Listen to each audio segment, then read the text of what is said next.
سورۃ الانبیاء کی آیت نمبر 42 سورۃ الانبیاء اور 17ویں پارے کا چوتھا رکوع۔ قل اے محبوب آپ فرمائیے، من یکلؤکم باللیل والنہار من الرحمن،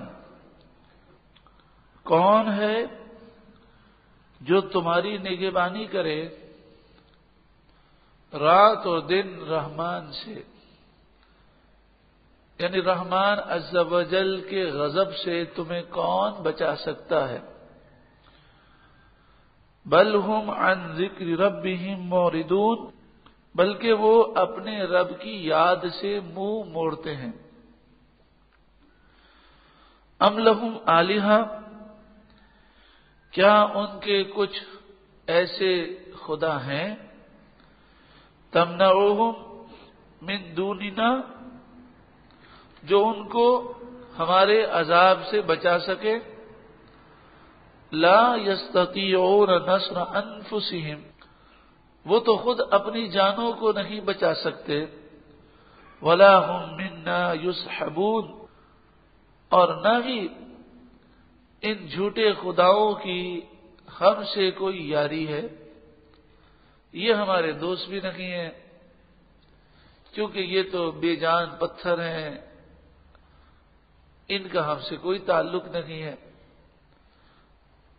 بل متعنا ہؤلاء وآباءهم، بلکہ ہم نے ان کو اور ان کے باپ داداؤں کو نعمتیں دی، خوب نعمتیں عطا فرمائیں۔ حتی طال علیہم العمر، یہاں تک کہ ان پر ان کی زندگی لمبی ہو گئی۔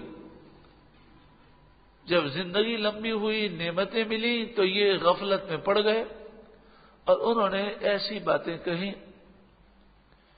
افلا یرون انا نأتی الارض ننقصها من اطرافها، کیا وہ دیکھتے نہیں بے شک ہم زمین کو اس کے کناروں سے گھٹاتے آ رہے ہیں۔ سائنسی طور پر زمین کا جو کنارہ ہے وہ آہستہ آہستہ سمندر میں وہ جا رہا ہے۔ بعض مفسرین نے فرمایا یہاں مراد یہ ہے کہ یہ کافر دیکھتے نہیں ہیں کہ مسلمانوں کی فتوحات بڑھتی جا رہی ہیں اور مسلمانوں کی تعداد میں اضافہ ہوتا جا رہا ہے، پھر بھی وہ ایمان نہیں لاتے۔ افہم الغالبون، تو کیا یہ غالب ہو جائیں گے؟ یعنی یہ ہمارا مقابلہ ہرگز نہیں کر سکتے۔ قل اے محبوب آپ فرمائیے، انما انذرکم بالوحی، میں تو تمہیں صرف وحی کے ذریعے ڈراتا ہوں۔ ولا یسمع الصم الدعاء، اور بہرے پکار نہیں سنتے، بہرے پکار نہیں سنتے۔ اذا ما ینذرون، جب انہیں ڈرایا جائے۔ وَلَئِن مَسَّتْهُمْ نَفْحَةٌ مِّنْ عَذَابِ رَبِّكَ،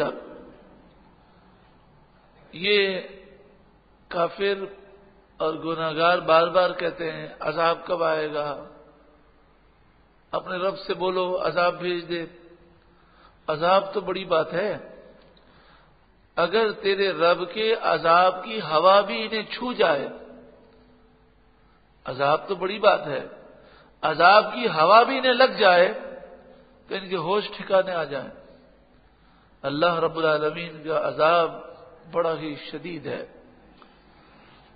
لَيَقُولُنَّ، تو یہ ہوا بھی چھو جائے تو ضرور بضرور یہ کہیں گے یا ویلنا انا کنا ظالمین، ہائے افسوس، بے شک ہم ضرور ظالم تھے۔ اور یہ ہوا کا چھونا بھی انہیں برباد کر دے گا۔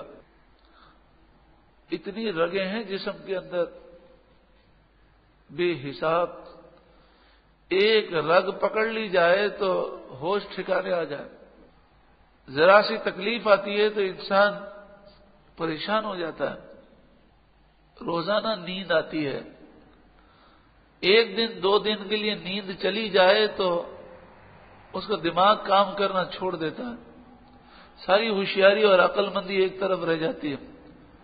سر میں درد شروع ہو جائے تو 2 دنی 4 بھی وہ بسا اوقات بول نہیں سکتا سر کے درد کی وجہ سے۔ رب العالمین کی رحمتیں ہیں، نعمتیں ہیں، بندہ غرور کس بات کا کرتا ہے؟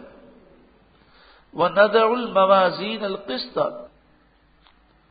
اور ہم عدل کے ترازو رکھیں گے، لِيَوْمِ الْقِيَامَةِ، قیامت کے دن، اور نیکیاں اور گناہ تولے جائیں گے۔ فَلَا تُظْلَمُ نَفْسٌ شَيْئًا، تو کسی جان پر کچھ بھی ظلم نہ کیا جائے گا۔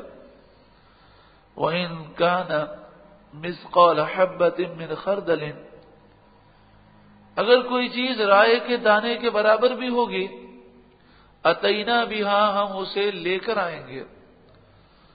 وَكَفَى بِنَا حَاسِبِينَ، اور ہم حساب لینے کے لیے کافی ہیں۔ قیامت کی ہولناکیوں کا ذکر پھر کیا گیا۔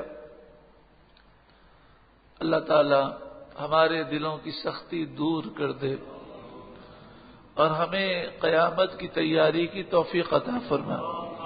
وَلَقَدْ آتَيْنَا مُوسَىٰ وَهَارُونَ الْفُرْقَانَ، اور بے شک ہم نے موسیٰ اور ہارون کو فرقان دیا، فیصلہ دیا، حق اور باطل میں فرق کرنے والے معجزات دیے، وَضِيَاءً، اور انہیں روشنی دی، وَذِكْرًا لِّلْمُتَّقِينَ، اور پرہیزگاروں کے لیے نصیحت۔ الَّذِينَ يَخْشَوْنَ رَبَّهُمْ بِالْغَيْبِ، پرہیزگار وہ لوگ ہیں جو بے دیکھے اپنے رب سے ڈرتے ہیں۔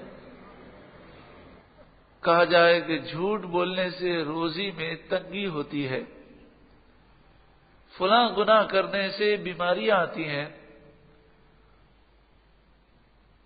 وہ بات سن کر یہ نہیں کہتا کہ میں تو فلاں گناہ کرتا ہوں، مجھے تو ابھی تک نہیں آئے۔ اس کا ایمان بے دیکھے ہے، جو اللہ اور اس کے رسول نے فرمایا وہ حق ہے اور اسے وہ دل و جان سے تسلیم کرتا ہے۔ وَهُمْ مِنَ السَّاعَةِ مُشْفِقُونَ، اور انہیں ہر وقت قیامت سے ڈر لگا رہتا ہے۔ وَهَذَا ذِكْرٌ مُبَارَكٌ، یہ برکت والا ذکر ہے، انزلناہ، جسے ہم نے نازل کیا۔ افانتم لہ منکرون، کیا تم اس کا انکار کرنے والے ہو؟